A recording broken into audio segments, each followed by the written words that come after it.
Hey folk, welcome back. So for today's video, I want to discuss Mattel's 80th anniversary, which I feel like is the sort of thing that I should be able to say. Obviously, you all know all about this because Mattel is like one of the biggest toy brands in America. We're going to touch more on their status later on in the video. And especially when it comes to dolls, like in America, Mattel and MGA are like the two big doll brands, right? Like those are the companies that you think of. And so with this being a doll channel, it seems like the 80th anniversary of one of those companies should be something that I can be like, you guys absolutely know what's going on, but in fact, it's actually something that I wouldn't really blame you if you had missed entirely. And I just want to talk about that fact. We're going to be shitting on Mattel a little bit. We do it a lot on this channel. It happens.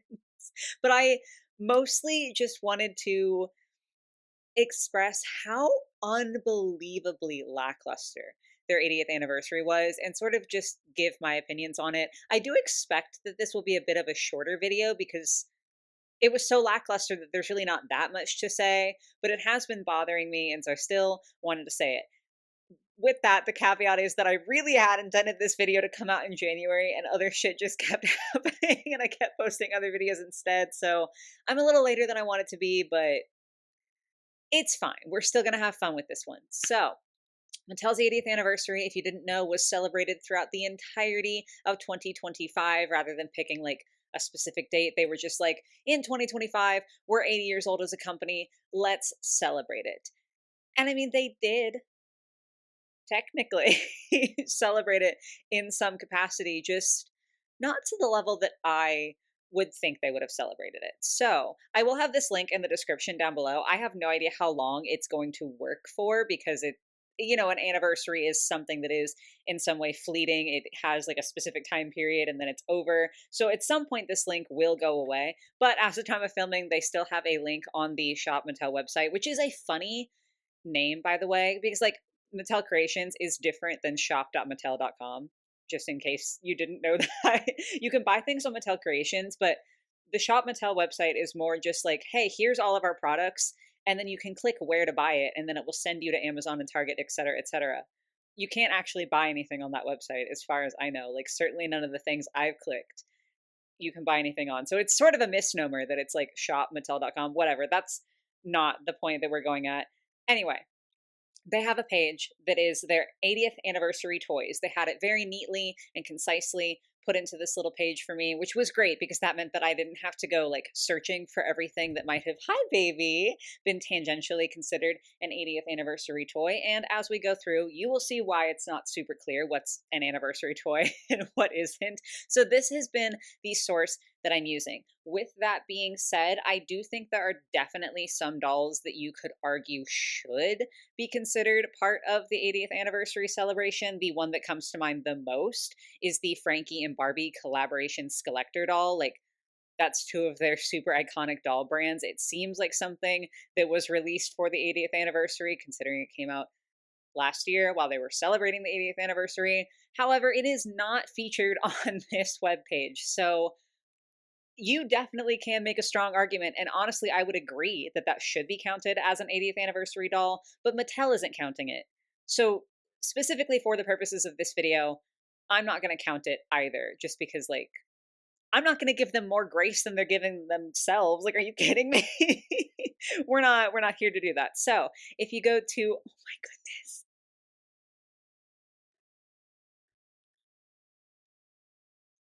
Sorry, my cat is just too cute for words. Are you joking? That was incredible. I'm so glad that was on camera. Anyway, I actually am going to get to the point of the video. I'm so sorry. That was just what a little baby. If you go to the webpage that I have linked below, their 80th anniversary toys section, you will see that there are a total of 50 items on the page, which at first glance, I think that sounds really good. Like 50 items is a lot of items. And so like that seems like an appropriate amount perhaps for an 80th anniversary, except maybe not so much. Specifically, we're just going to be looking at the dolls this video just because that is very clearly my area of interest. I can't speak to everything else if it's just as weird as the doll situation is, but if we look at just dolls and doll houses, there are 24 items if you include Polly Pocket. Personally, I don't, just because all of the Polly Pockets that Mattel is currently releasing are like the super, super tiny ones that come in the compact. And while I don't think that that is like inherently a bad type of toy, I don't know if I would go so far as to call it a doll. So that's the premise that we're going with for the rest of this video. There are only 5 Polly Pocket compact items, so I'm not really taking off that much. So that leaves 19 items on this page if you subtract Polly. If you then subtract the play sets, so like doll houses, or I think there was like a Barbie like vehicle that was included on here, then we are left with 15 items, which I honestly still don't think sounds like a bad grouping, right? Like if you're looking at this and you're saying, okay, this is the 80th anniversary of this like huge toy company with just their dolls alone, they have 15 items to celebrate this anniversary. When you frame it like that, it sounds really, really good. Like it sounds like, oh my God, they came out with 15 whole dolls to celebrate their anniversary. Like they're really going all out. That's so exciting. Except those dolls were going to release anyway for the most part. All but 3 of the dolls on Mattel's 80th anniversary page are just normal dolls. Like they're just average everyday dolls. In fact, the vast majority of them is comprised of just like casual Monster High dolls. The entirety of Core Refresh is on there. Spectre's on there. I think Caddy might be on there, but I could be wrong on that one. Nephra's on there. Those are all considered anniversary releases. And what makes them an anniversary release? It's certainly not the theming. No, it's just they stuck like a little logo halfway behind the doll's head in the box, mind you. To be like, hey, by the way, this is an 80th anniversary item. Which is just a little bit bizarre to me. I definitely think that makes it less exciting. Weirdly enough, I was having a hard time finding stock photos that like had this in it. So enjoy this kind of shitty screenshot of my own shorts review of Nephra Denial from G3 of Monster High, where you can see that, again, kind of slightly obscured by her head, there's just an 80th anniversary logo. And that's it. That makes it a celebration doll, which I wouldn't say that at all. They are apparently changing the packaging. If you get a Nephra now, like the newer ones have just like a brick background, I believe it is. So like I don't know. They did replace the packaging once the 80th anniversary is over, but I still don't think that that really means that this was an 80th anniversary release because you can't tell me that you weren't going to produce this doll anyway. To me, something being a special release that is meant to commemorate an occasion means that it is themed for that release, that it was designed for that release, that it would not be coming out if that occasion weren't happening. We would have gotten G3 Nephra anyway. They would have made the Core Refresh anyway. Like these were dolls that were going to happen anyway that have nothing to do realistically with the year that they were produced. They just as easily could have come out in 24 or 26 instead of 2025. And they could have been the exact same dolls, just minus the little sticker on the back, as we are literally seeing with some of the newer batches of these. So I don't think that counts as an 80th anniversary release. I just think that's slapping a funky little logo on it to make it seem like you're doing a little bit more for your own party than you actually are. So there are 3 dolls realistically that Mattel themselves will claim as like special anniversary edition dolls. Again, I'm not counting stuff like the Frankie because they're not counting it. So there's just 3 Barbies.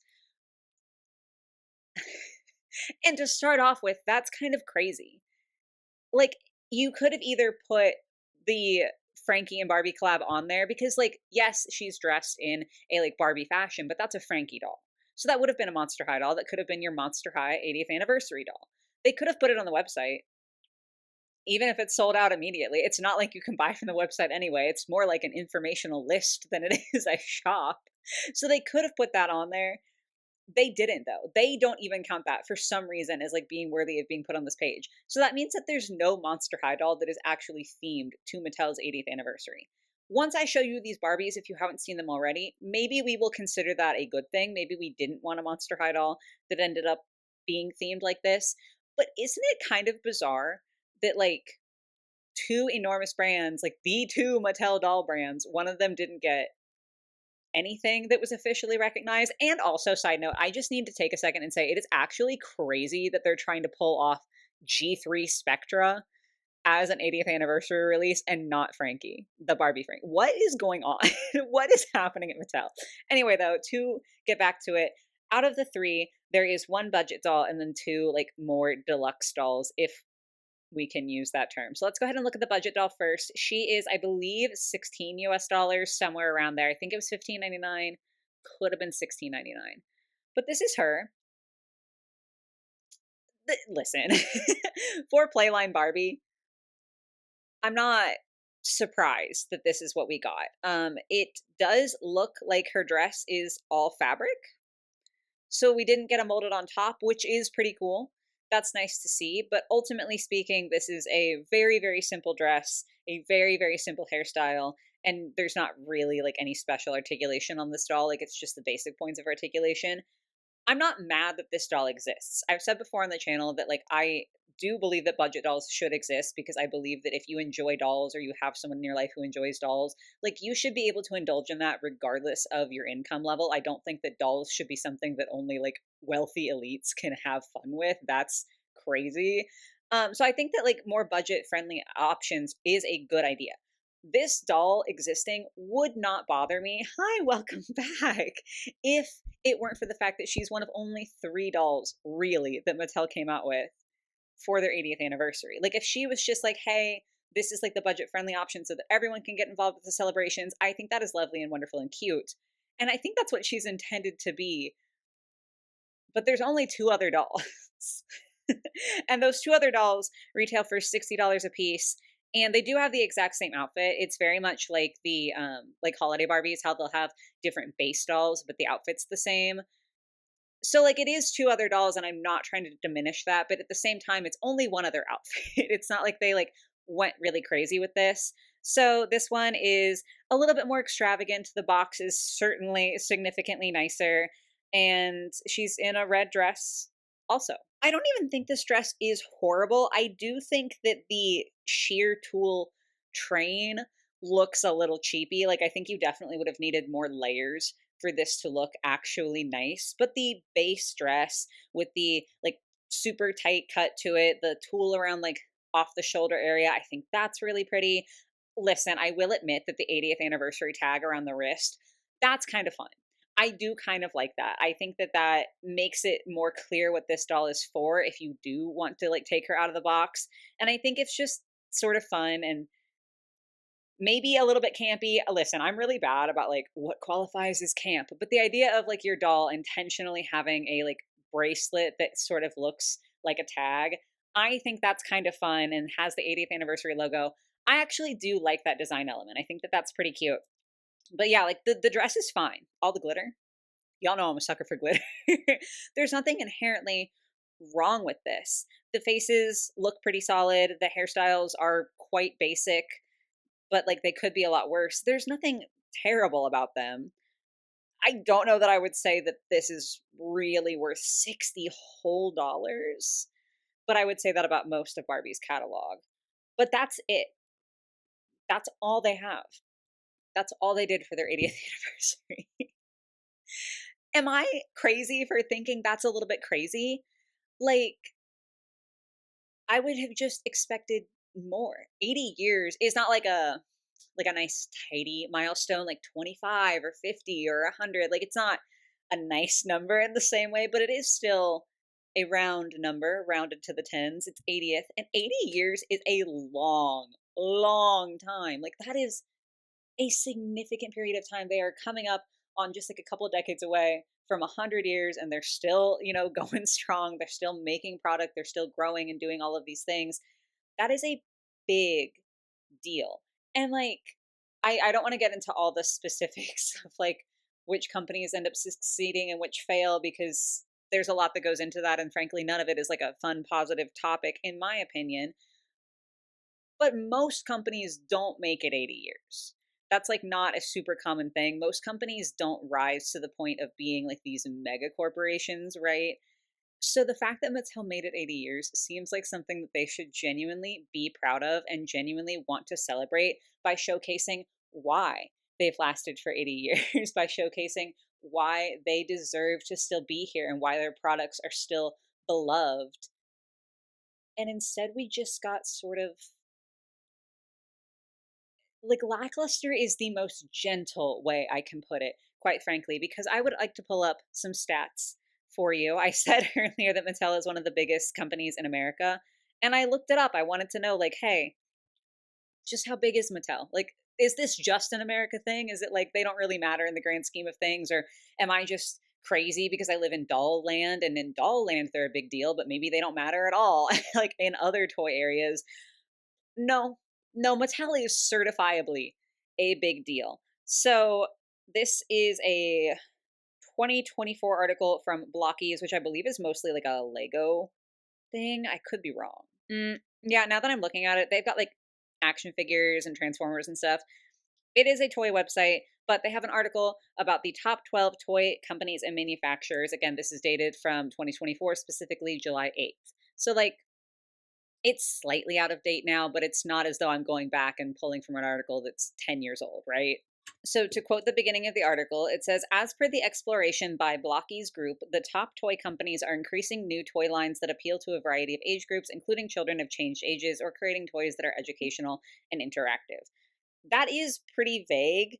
But that's, I guess, like how they were determining it. I just wanted to read that off for you so you sort of knew what they were going with. I guess they're more like talking about relevancy and development and that sort of thing instead of necessarily just pure sales numbers.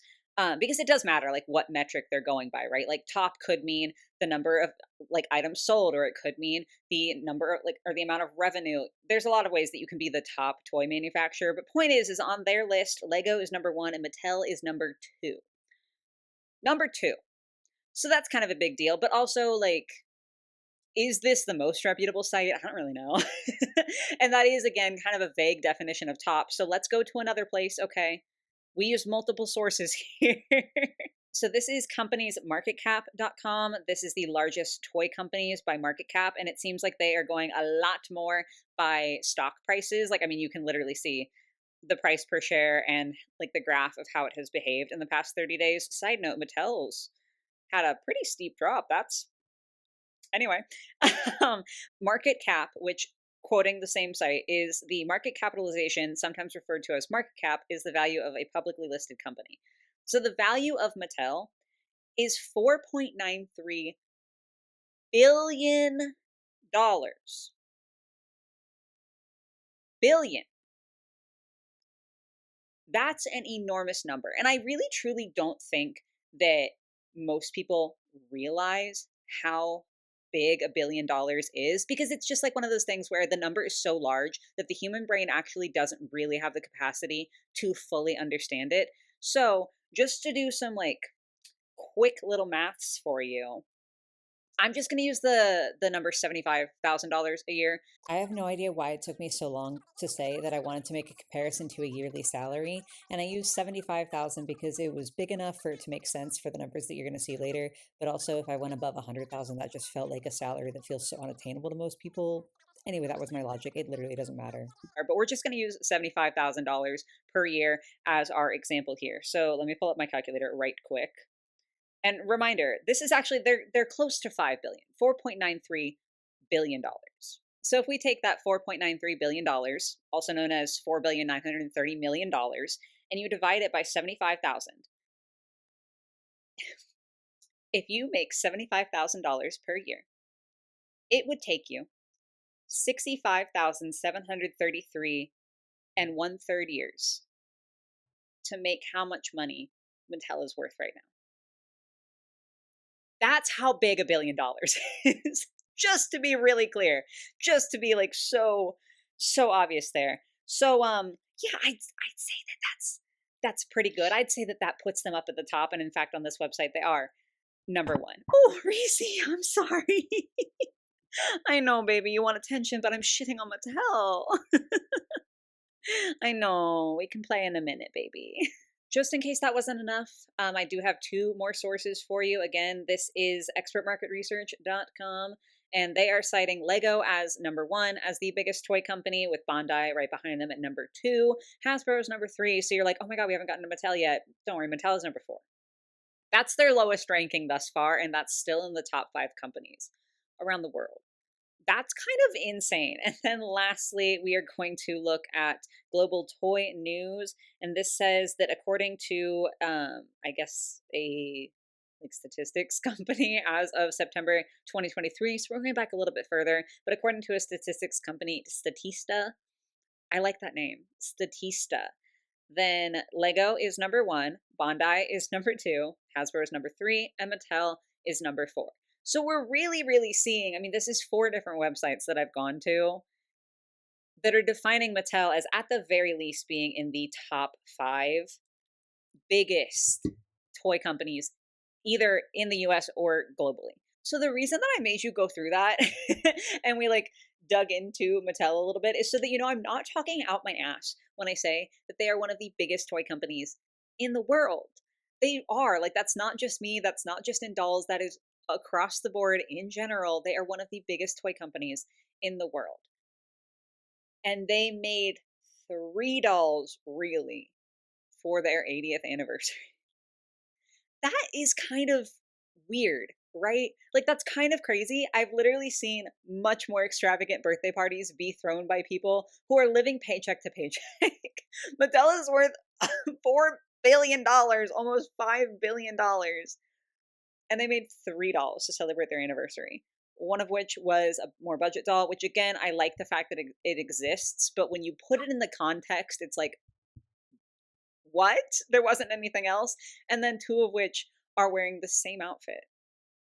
So they didn't have to produce anything like extra special, right? Like they just put the same outfit on 2 dolls. That's it. And beyond just being boring and a little sad and honestly kind of funny, I think it's kind of pathetic. Is that mean? Is that mean of me? I don't know. I just feel like if you're celebrating that you have made it 80 years and you're worth so much money and you're one of the biggest toy companies in the world, maybe you would want to show that off a little bit more. Maybe you would want to show your consumers, like, hey, look at all this cool stuff that we made to celebrate the fact that you have supported us for 80 years. We want to like give you all this cool stuff. We want to have events or like PR packages being sent out to people. We want to have like all of this crazy stuff going on. That's what I would think. That's not what happened though. And there's no conclusion to this video. There's no like, oh, here's my theory why. I literally don't know why, other than why would they want to spend money on a celebration when they could keep it for themselves? But I don't even know if that's true. I just am so baffled by how lackluster this is. I can't believe that they like tried to make a big deal out of it and then completely failed. It's just weird. I don't know. I think it's a really bizarre choice to make for them to just be so like, oh, it's our 80th anniversary. I guess you guys can have a little something. And the fact that even when you take it out of dolls, they made 50 products total. But then when you look at the dolls and it's like, hey, actually, out of the 24 items that were doll related, shall we say, if we include Polly Pocket back in there, if we include Polly Pocket, Polly Pocket did come out with a compact that was specifically for Mattel's 80th. So that's 4.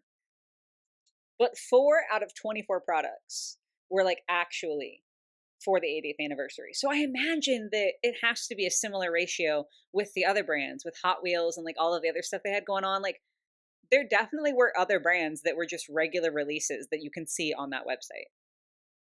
So they just didn't really do anything. And I just think it's weird. I just think it's super bizarre to even draw attention to your 80th anniversary if you're going to celebrate it in such an abysmal, sad sort of way. Like, it's as though you went to a 5-star restaurant that has this huge reputation. Like, they have the best chefs ever, and it's so hard to get a table, and you have to, like, wait so long to get a table, and only the coolest of the cool are allowed to go there. And then you get there, and it's just microwaved McDonald's. That's sort of how the 80th anniversary feels from Mattel. It doesn't matter necessarily, but it did baffle me enough to want to make a video about it. So that's the video. Please do let me know your thoughts in the comments down below. I would love to hear especially your theories about why this is how it panned out. Because again, my only theory has to be that it was some level of like, oh shit, we have to do something for our anniversary, but like we don't want to spend too much money on our anniversary because we want to keep that money for ourselves. That's the only thing I can think of. But if you can have like any other theories, I would love to hear them because it's just so weird. Am I the only one who noticed that it was really weird? I just listen.